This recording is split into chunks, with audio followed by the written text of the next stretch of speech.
नमस्कार। आज पढ़ेंगे डिविजिबिलिटी रूल पार्ट 3। लेकिन काम की बात यह है कि पढ़ाएगा कौन। बोर्ड पे तो कोई है ही नहीं, तो चलो फिर बोर्ड पे चलते हैं। नमस्कार। YouTube channel I know you know maths में आपका एक बार फिर स्वागत है। तो कैसे हैं आप लोग सब? कैसा चल रहा है सब कुछ? पिछली क्लास में हमने पढ़ा था पिछली क्लास में हमने पढ़ा था भाई, divisibility rule for divisibility rule for 11। ये पढ़ा था भाई। आप कहोगे बिल्कुल पढ़ा था सर। उम्मीद करता हूँ ये आपको समझ में आया होगा। डिविजिबिलिटी रूल पे क्लास चल रही है। तो मैंने आपको जैसे पहले बताया था, डिविजिबिलिटी रूल आप खुद बना सकते हो। तो आज नंबर किसका है फिर? आज एक नंबर है। आज पढ़ेंगे 37 और 27 का एक साथ। आप बोलोगे गुरुजी आप फिर दो नंबर लिए उठा के, 37 एंड 27। ऐसी इन नंबरों में खास बात क्या है जो आपने 37 और 27 का पढ़ाना ही आपने ठीक समझा? चलो वो चीज़ देखते हैं। तो भाई आप, बहुत अच्छा टॉपिक है, आप हेडिंग लगा लो। और डिविजिबिलिटी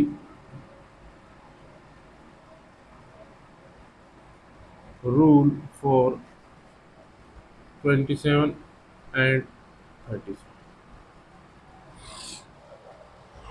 सबसे पहले सबसे पहले तो जो हमारा एक बेसिक मेथड होता है ऑस्कुलेटर, उससे बता देता हूँ। उसके बाद एक और डिविजिबिलिटी रूल हम खुद डेवलप कर लेंगे।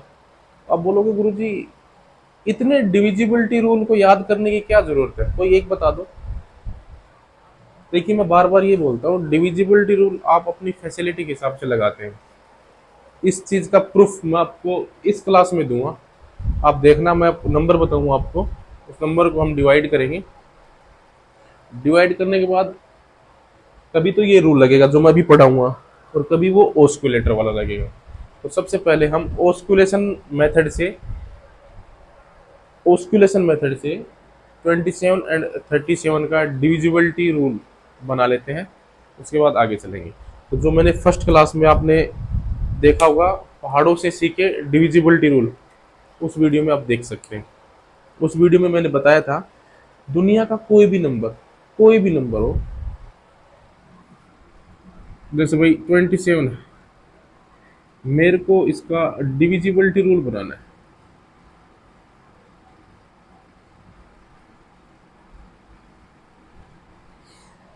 डिविजिबिलिटी रूल बनाना है। तो मैंने देखी, बहुत इंपॉर्टेंट बात है ये, आप समझिए इस चीज़ को। बहुत अच्छी चीज़ बता रहा हूँ मैं आपको। 27 का आपको डिविजिबिलिटी रूल बनाना है। आपने क्या करना है, 27 की टेबल में आपको कोई एक ऐसा नंबर पकड़ के लाओ जिसका यूनिट डिजिट यानी इकाई का अंक एक हो। क्या कहा मैंने? भाई 27 का डिविजिबिलिटी रूल बनाना चाहते हो, तो आपने क्या करना है, 27 की टेबल, पहाड़ों में पहाड़ पहाड़ों में या इसके पहाड़े में आपको कोई एक ऐसा नंबर देखना है जिसका यूनिट डिजिट क्या हो, 1 हो। तो आपका डिविजिबिलिटी रूल बन जाएगा। तो एक बच्चा बोलता गुरुजी 27 की टेबल में 81 आता है, उसका यूज कर लो। मैंने लिखा भाई 81, ये लिख दिया मैंने 81। अब जैसे ही आपको ये नंबर मिला, आपका डिविजिबिलिटी रूल बन गया। जैसे ही आपने ये नंबर लिखा, आपका डिविजिबिलिटी रूल बन गया। आप देखो कैसे बन गया। जैसे ही आपको ये नंबर मिला है, आप उसमें से हमेशा 1 को हटा दो। 1 हटा दिया, और 1 जैसे ही हटाओगे तो आपके पास बचेगा सिर्फ 8। आपके पास बचेगा 8। अब कई बच्चे सोच रहे होंगे गुरुजी इस 8 का मैं करूं क्या? तो सबसे पहले तो इस 8 को बता देते हैं, ये 8 है क्या। ये 8 है भाई नेगेटिव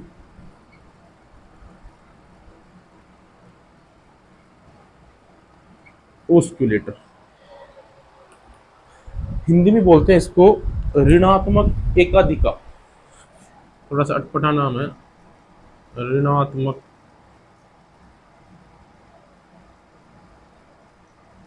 एकाधिका बोलते हैं। ठीक है भाई। तो ये 8 एक ऐसा नंबर है जो 27 की डिविजिबिलिटी रूल को टेस्ट करने में बहुत काम आता है। और ये 8 आया कहाँ से? 81 से। 81 क्या है? 27 की टेबल में आने वाला वो डिजिट, सॉरी वो नंबर है जिसका यूनिट डिजिट क्या है? 1 है। जिसका यूनिट डिजिट क्या है? 1 है। तो इसका 8 क्या हो गया? एक नेगेटिव ऑस्किलेटर हो गया। अब मैंने बताया था जब आप कोई भी नंबर लिखते हो, जैसे मैंने लिखा भाई 135, चेक करके बताओ ये 27 से डिविजिबल है या नहीं। ठीक है। तो 27 के केस में आपको पता है 8 होता है नेगेटिव ऑस्किलेटर। और जो तरीका है ना, तरीका ये बोलता है कि आपको अगर नेगेटिव ऑस्किलेटर मिल जाता है और आप फिर जिस नंबर को चेक कर रहे होते हैं उसके लास्ट डिजिट को 8 से मल्टीप्लाई कर लो। लास्ट डिजिट को 8 से मल्टीप्लाई कर लो और बाकी में से माइनस कर दो। भाई 13, लास्ट डिजिट को मल्टीप्लाई किया 5 इंटू 8 40, 40,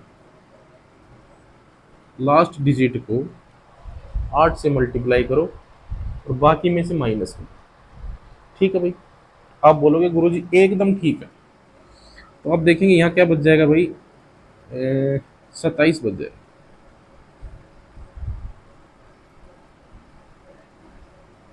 क्या -27 में 27 से, क्या -27 को 27 से कैंसिल किया जा सकता है?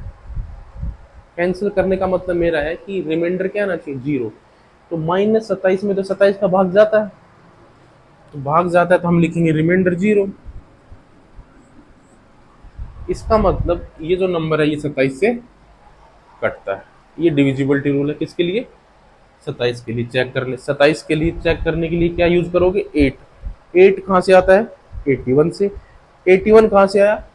27 के टेबल में एक ऐसा नंबर जिसका यूनिट डिजिट क्या हो?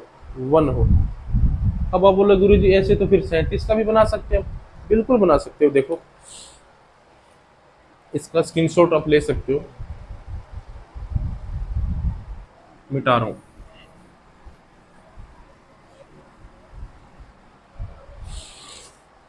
चलो भाई 37 का बनाता हूँ।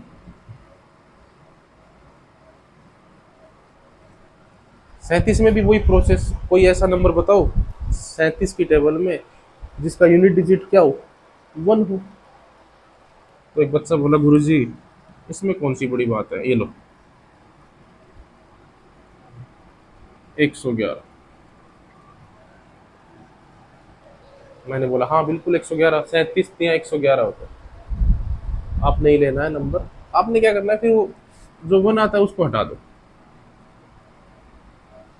और 1 हटाने के बाद क्या बचा? 11। 11 पता है क्या है? 11 37 का नेगेटिव ऑस्किलेटर है भाई। क्या है? 11 37 का नेगेटिव ऑस्किलेटर है। तो यहाँ लिख भी देता हूँ मैं,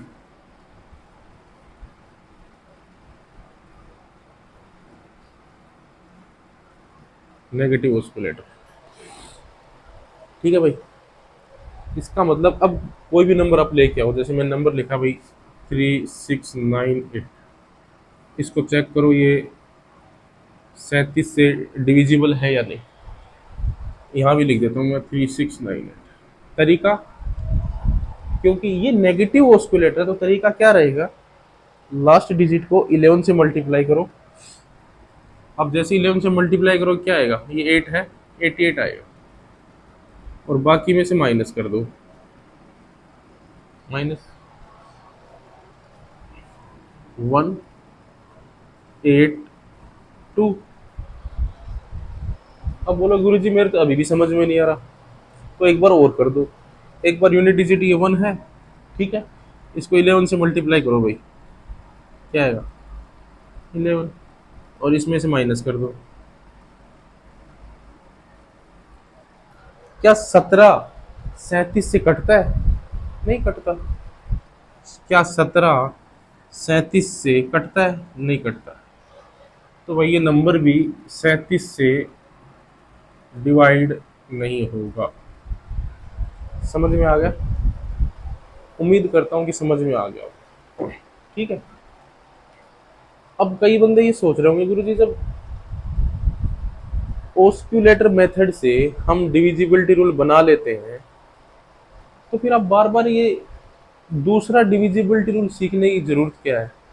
देखिए मैंने फिर बता रहा हूँ मैं एक बार, ये डिविजिबिलिटी रूल तब तक ठीक है जब डिजिट 1 2 3 4 5 6 डिजिट या 5 डिजिट 4 डिजिट 8 डिजिट हो। डिजिट अगर बड़े हो जाए, आप देखो बड़े का मतलब मैं ये बता रहा हूँ नंबर ऑफ डिजिट्स बढ़ जाए, जैसे भाई 7 6 9 3 2 1 6 5 3 2 1 9, और बोल दे कि 37 के लिए चेक करो। अब आप मेरे को ये बताओ आपको कितना टाइम लगेगा इसको सोल्व करने में? हर इकाई के अंक को 11 से मल्टीप्लाई करोगे, फिर माइनस करोगे, फिर आएगा, फिर 11 से मल्टीप्लाई, फिर माइनस, फिर 11 से, फिर मल्टीप्लाई, फिर माइनस। तो इसमें थोड़ा टाइम कंज्यूमिंग है, तो इसलिए फिर हम दूसरा डिविजिबिलिटी रूल सीख लेते हैं। समझ में आ गया? हालांकि आप इससे भी कर सकते हो, 37 का 11 इससे भी आप चेक कर सकते हो, लेकिन टाइम को बचाने के लिए एक रूल और है, वो और सीख लेते हैं। ठीक है, सीखे फिर। समझ में आया होगा? ये ऑस्कुलेशन मेथड से था, आपको उम्मीद करता हूँ कि समझ में आया होगा। नहीं समझ में आता है तो मेरा फर्स्ट वीडियो है, सॉरी फर्स्ट नहीं है, डिविजिबिलिटी रूल के लिए फर्स्ट वीडियो है, पहाड़ों से सीखे डिविजिबिलिटी रूल। मैं ये डिस्क्रिप्शन में भी डाल दूंगा, आप वहाँ से क्लिक करें और देख लें। कोई भी नंबर हो, कोई भी नंबर हो, आप उसका डिविजिबिलिटी रूल खुद बना सकते हैं। लेकिन आपने एक बात गौर की, जिस नंबर का आप डिविजिबिलिटी रूल बनाएंगे उस नंबर के पहाड़े में वो नंबर पक्का आना चाहिए जिसका यूनिट डिजिट 1 हो, तभी बन पाएगा। अदरवाइज जैसे 4 है, 6 है, 8 है, ये तो सबको ही पता है। ओड इवन, इवन ओड, जैसे 2 के लिए लास्ट जो यूनिट डिजिट है वो इवन होना चाहिए, 4 के लिए लास्ट 2 डिजिट में देखते हैं, 8 के लिए लास्ट 3 डिजिट में देखते हैं, वो सबको पता है। जो नहीं पता होता, जो कम हम यूज करते हैं, बस उसी की डिविजिबिलिटी रूल हम डेवलप करते हैं। उम्मीद करता हूँ समझ में आया होगा। आगे चलता हूँ भाई।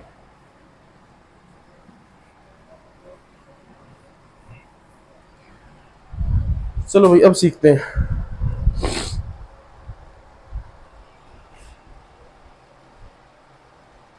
हाँ, 37 एंड 27, ये मैंने दोनों एक साथ इसलिए लिए हैं, क्यों लिए हैं उसका रीजन आप देख लो। सो 37 27 इज इक्वल टू, क्योंकि 37 × 27 क्या होता है? 999 होता है। तो बोले गुरुजी इसका मैं करूं क्या? इसका करना कुछ नहीं है। जैसे भाई मैं ये बताने के चाह रहा हूँ आपको, अगर मैं, जैसे भाई आप ये लिखते हो, देखो 4 × 3 = 12 लिखते हो, लिखते हो, इसका मतलब ये होता है कि 12 में आप 4 से डिवाइड करोगे तो भी रिमाइंडर क्या आएगा? 0, और 3 से करोगे तो भी क्या आता है? रिमाइंडर 0। इसका मतलब यही तो होता है। हाँ यही होता है।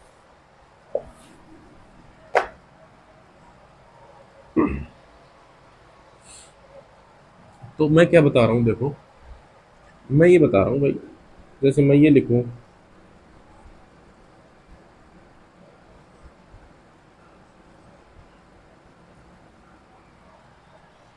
ट्रिपल नाइन में 37 से डिवाइड करोगे, रिमाइंडर क्या आएगा? 0। और इसी प्रकार अगर आप 27 लिख लेते हो तो रिमाइंडर क्या आएगा? 0। लेकिन डिविजिबिलिटी रूल बनाने के लिए मैंने आपको एक चीज़ बताई थी कि मेरे को जैसे तैसे +1 और -1 मिल जाए रिमाइंडर, या तो +1 या -1, तो मेरा डिविजिबिलिटी रूल क्या हो जाता है? थोड़ा सा इजी हो जाता है। लेकिन यहाँ तो रिमाइंडर क्या है? 0। 1 लाए, 1 ला सकते हैं, देखो कैसे। भैया आप एक बात करो, 999 में आप 37 से डिवाइड करते हो, यहाँ कुछ आता है और लास्ट में डिवाइड हो जाता है, मतलब ऐसे ऐसे आता है भाई 0। मैं चाहता हूँ यहाँ 1 आए, मैं चाहता हूँ यहाँ 1 आए, तो एक ही सॉल्यूशन है, जिस नंबर में आप भाग दे रहे हो उसको एक बढ़ा लो, तो यहाँ 1 आ जाएगा। समझे कि नहीं भाई? सुनो, 12 में भाग दिया 4 से, 3 बार गया, रिमाइंडर क्या आ गया? 0। मैं चाहता हूँ रिमाइंडर 1 आए, मैं चाहता हूँ रिमाइंडर क्या आई? 1। तो इसको बढ़ा लो, 12 प्लस 1, रिमाइंडर क्या आ जाएगा? 1। ठीक है। अब देखो इसका क्या यूज है ट्रिपल लाइन का।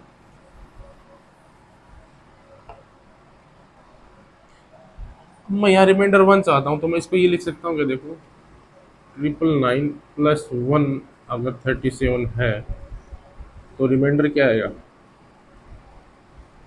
1। या फिर इसको मैं ऐसे लिख सकता हूँ क्या? 1। या फिर रिमाइंडर ऑफ, इसको मैं क्या लिख सकता हूँ?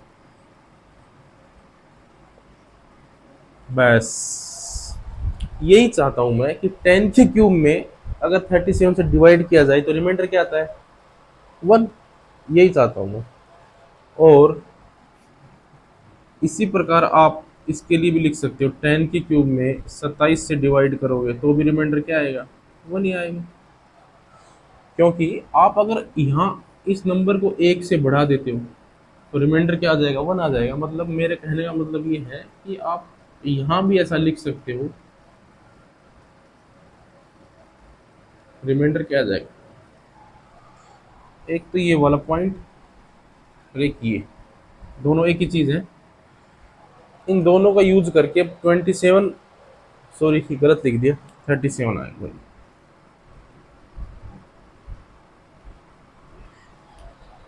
10³ अपॉन 37 तो भी रिमाइंडर 1, और 10³ अपॉन 27 तो भी रिमाइंडर 1। इन दो चीज का यूज करके अब बनाते हैं डिविजिबिलिटी रूल। देखिए, आपको सिर्फ इतना नहीं लिखना है, न कोई इतना पेपर में देता है लिखवाने के लिए, न आपको लिखना है, लेकिन आपको पता होना चाहिए। आपको पता होगा तो आप खुद कभी भूल भी जाते हैं तो डिविजिबिलिटी रूल निकाल सकते हैं। ठीक है भाई, आगे बढ़ते हैं।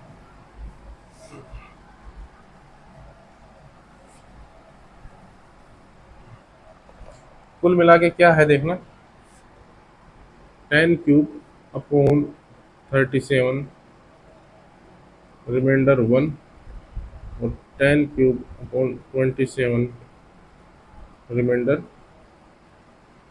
1। ये है। चलो अब लिखते हैं कोई नंबर।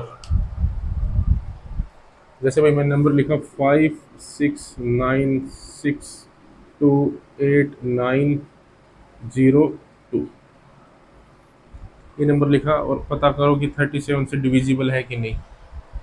नंबर लिखा 569628902 अपॉन 37, डिविजिबल और नोट, डिविजिबल और नोट, ये लिख दिया भाई। मेरे को ये पता है कि 10³ में 37 से डिवाइड करोगे तो 1 आएगा, इतना ही पता है।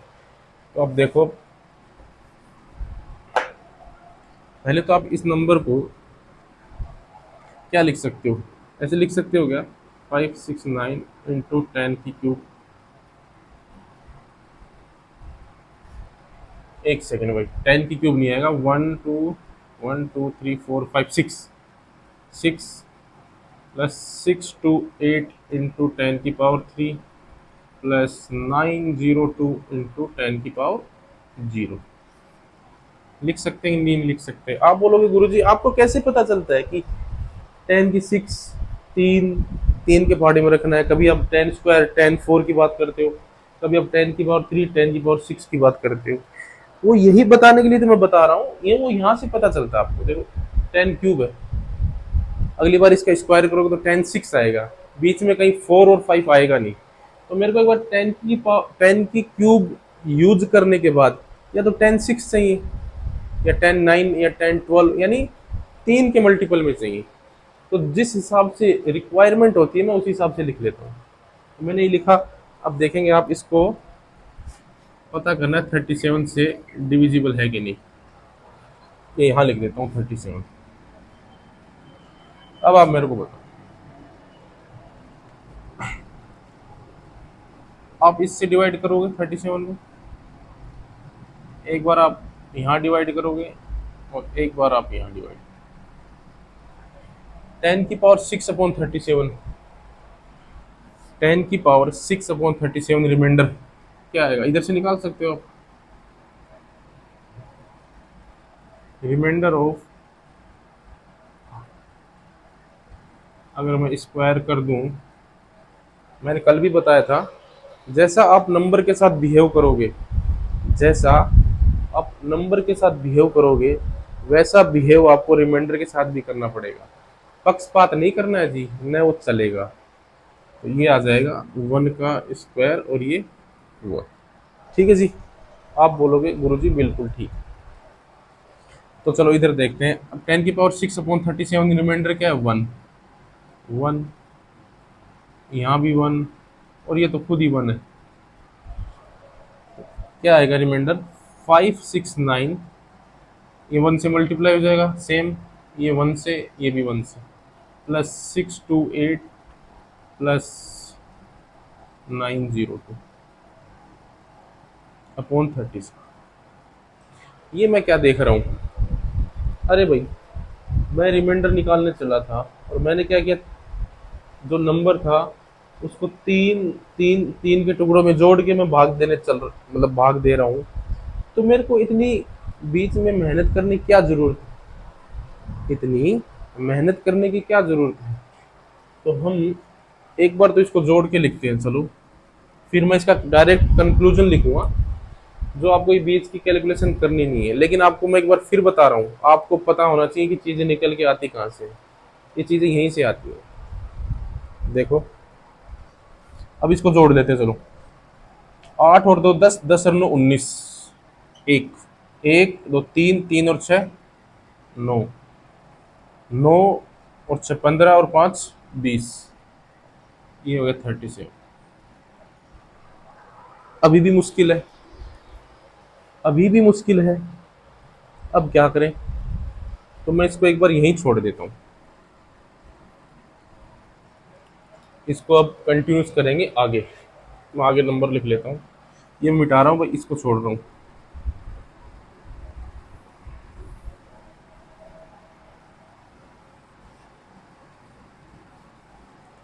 अब कंक्लूजन,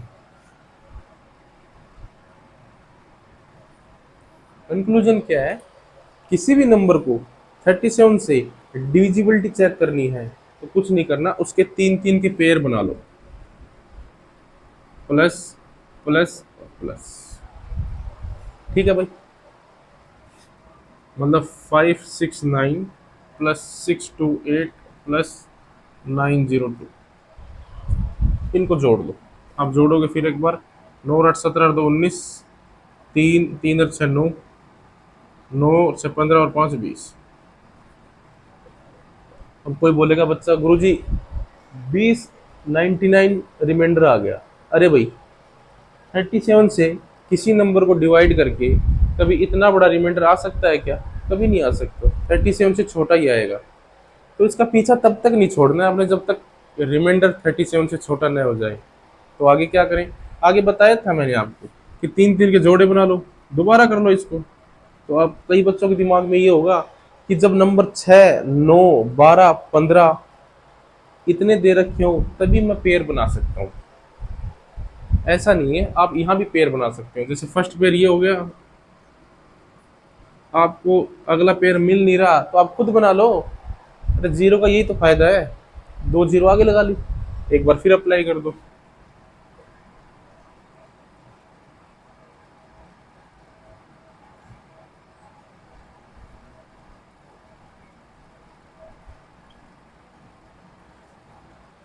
नाइन्टी नाइन, ये ऐसे लिखा मैंने, 099 और 002 दोनों पेयरों को जोड़ा, 101 आया।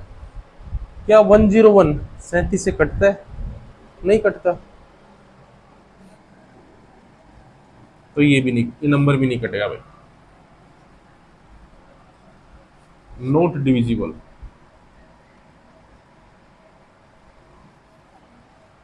उम्मीद करता हूँ 37 का डिविजिबिलिटी रूल आपको समझ में आया होगा। ठीक है भाई, सेम चीज 27 के लिए भी है। 27 के लिए भी आप ऐसे ही कर सकते हो, क्योंकि 27 का भी बिहेवियर ऐसा ही है कि 10 की cube upon 27 upon, sorry, remainder is equal to 1। तो देखिए, डिविजिबिलिटी रूल बनाने के लिए डिविजिबिलिटी रूल बनाने के लिए आपने क्या करना है, आपने ऐसे नंबर ढूंढ के लाने हैं जिसमें मैं भाग दूं और +1 या -1 बचे, +1 या -1 बचे। और वो नंबर कैसा होना चाहिए, 10 की पावर में होना चाहिए। या तो वो 10 की पावर 1 हो सकता है, 2 हो सकता है, 3, 4, 5। जब आपको नंबर मिल जाए, जब आपको नंबर मिल जाए जिसका रिमाइंडर या तो +1 हो या -1 हो, वही बस वहीं से डिविजिबिलिटी रूल डेवलप हो जाता है। आप खुद सोचो, बहुत सारे नंबर है ऐसे। आप देखो, एक चीज बताता हूँ आपको।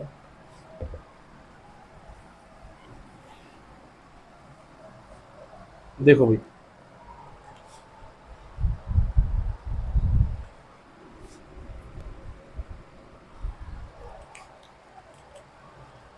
अब डिविजिबिलिटी रूल 11 का पढ़ लिया आपने,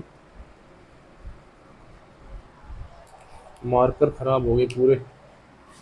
11 का पढ़ लिया, आप 101 का बना लो, 1001 का बना लो, 1000001 का बना लो, कोई फर्क नहीं पड़ता, आपके हाथ की बात है।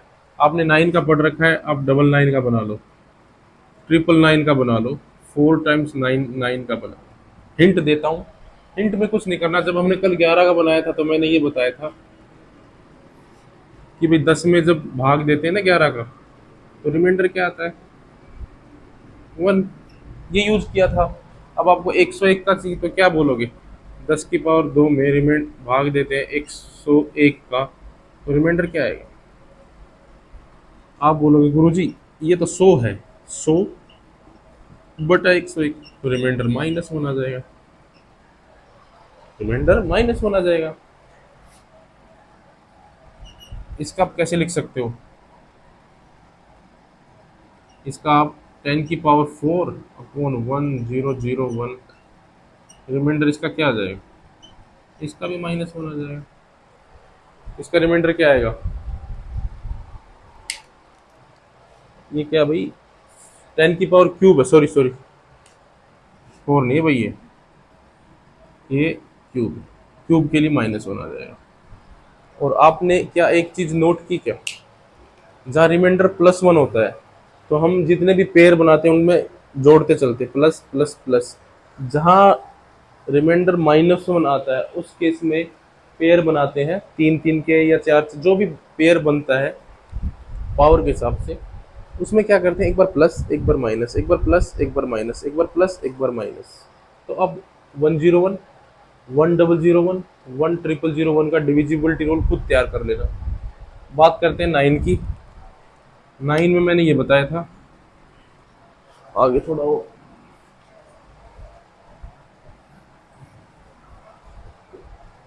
बात करते हैं। देखो, 9 में ये बताया था, इसलिए मैंने क्या किया था, एक एक का पेयर बनाया था।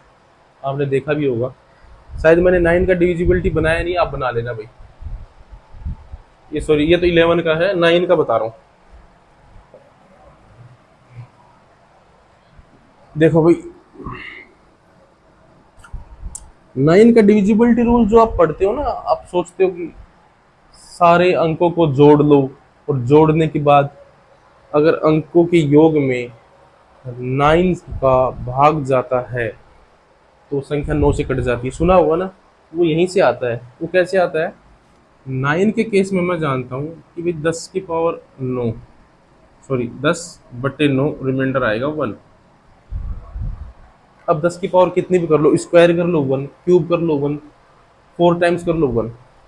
तो आप इसका 9 का डिविजिबिलिटी रूल बना के देखना, ये वही बात आ जाएगी जो आपने सीख रखी है। ठीक है जी। 99, 99 का मैंने क्या सीख रखा है, 100/99 रिमाइंडर, क्या आएगा रिमाइंडर 1, यानी रिमाइंडर 1। इसका मतलब क्या हुआ, आप सिर्फ 9 का डिविजिबिलिटी रूल नहीं, आप डबल 9 का डिविजिबिलिटी रूल भी बना सकते हैं। बस अंतर क्या होगा, अंतर देखो, अंतर कुछ नहीं होगा, अंतर ये होगा भाई,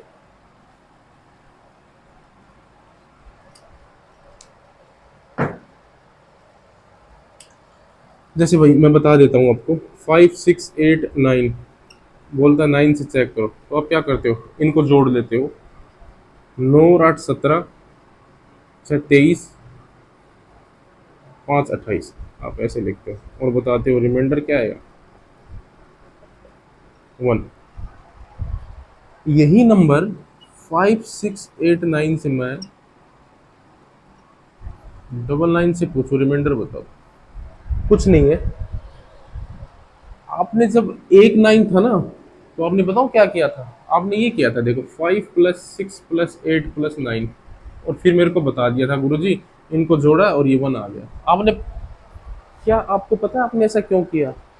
क्योंकि 1 9 था सिंगल, तो आपने एक एक डिजिट उठाया, प्लस प्लस प्लस प्लस।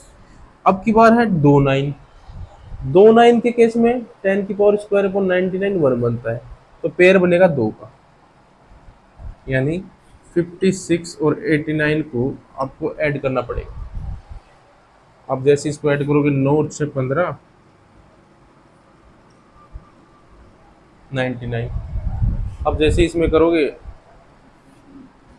अब आपको यहाँ से रिमाइंडर पता करना पड़ेगा, इसको सोल्व कर लेना भाई, अब कितना बचेगा रिमाइंडर, इसमें बचेगा 46, इसमें रिमाइंडर क्या बचेगा भाई, 46। समझ में आया?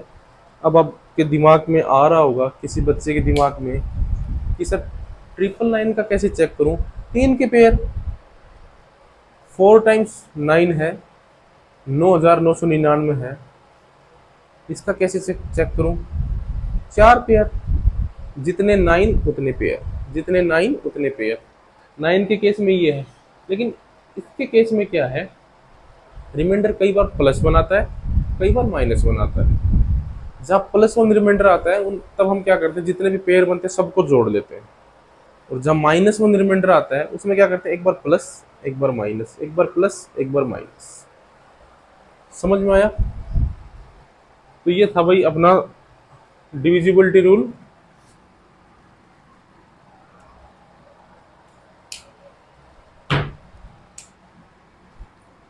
थर्टी सेवन और 27 कैसा लगा?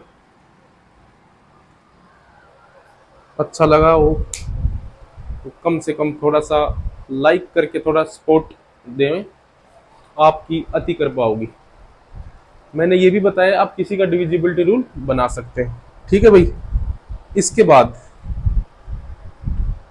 अगली क्लास में, अगली क्लास में हम पढ़ेंगे सेम चीज, लेकिन लेकिन और लेकिन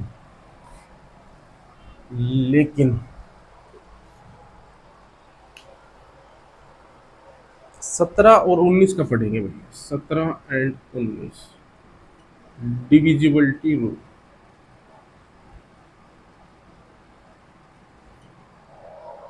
लेकिन पता है 17 के केस में और 19 के केस में 10 की पावर, 10 की वो पावर जिसमें 17 से डिवाइड करूं तो रिमाइंडर +1 आए या -1 आए, ढूंढ पाना थोड़ा मुश्किल है।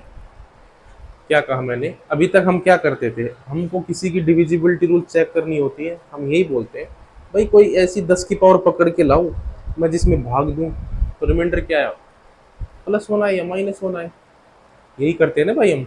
लेकिन बड़ी विडंबना है, बड़ी अफसोस की बात यह है कि 17 और 19 के केस में थोड़ा सा मामला थोड़ा टिपिकल हो जाता है। तो फिर जब मामला टिपिकल हो जाता है, जब जब भी मैथमेटिक्स में कॉम्प्लेक्सेशंस आए हैं, थोड़ी बहुत जटिलता आई है, तब तब तब तब मैथमेटिशियन आए, तब तब मैथमेटिशियन आए। तो ये चीज पढ़ाएंगे हम आपको, लेकिन उससे पहले इसकी जो समस्या को दूर करने के लिए एक मैथमेटिशियन को बुलाना पड़ा हजारों साल पहले। उन मैथमेटिशियन का नाम था फर्मेट। फर्मेट। और फर्मेट साहब ने एक थ्योरम दे डाली। फर्मेट साहब ने बताया कि जब कभी ऐसी सिचुएशन आए कि आपको डिविजिबिलिटी रूल बनाना पड़े और आपको वो 10 की पावर ढूंढने में मुश्किल हो, जिसमें 17 से या 19 से या जिस किसी नंबर से आप चेक कर रहे हो उसको भाग देने पर रिमाइंडर +1 या -1 कैसे आए। तो फॉर्मेट साहब ने बोला इस चीज़ का सॉल्यूशन मैं बताऊंगा। और नेक्स्ट क्लास में हम डिविजिबिलिटी रूल ही पढ़ रहे हैं, लेकिन 17 और एक 19 ऐसा नंबर आके खड़ा हो गया हमारे बीच, जिसके लिए हमें फॉर्मेट थ्योरम पढ़नी पड़ेगी। तो दीजिए इजाज़त, इसी कमिटमेंट के साथ नेक्स्ट क्लास में हम पढ़ेंगे फॉर्मेट थ्योरम। बहुत अच्छी थ्योरम है, फॉर्मेट थ्योरम है, एक रिमाइंडर थ्योरम है। ये एक रिमाइंडर थ्योरम है। तो चलो मिलते हैं फिर अगली क्लास में फॉर्मेट साहब के साथ, जो क्या बता के चले गए, आज तक डिविजिबल टूल खत्म ही नहीं हो रहे। चलो तब तक जय हिंद, जय भारत।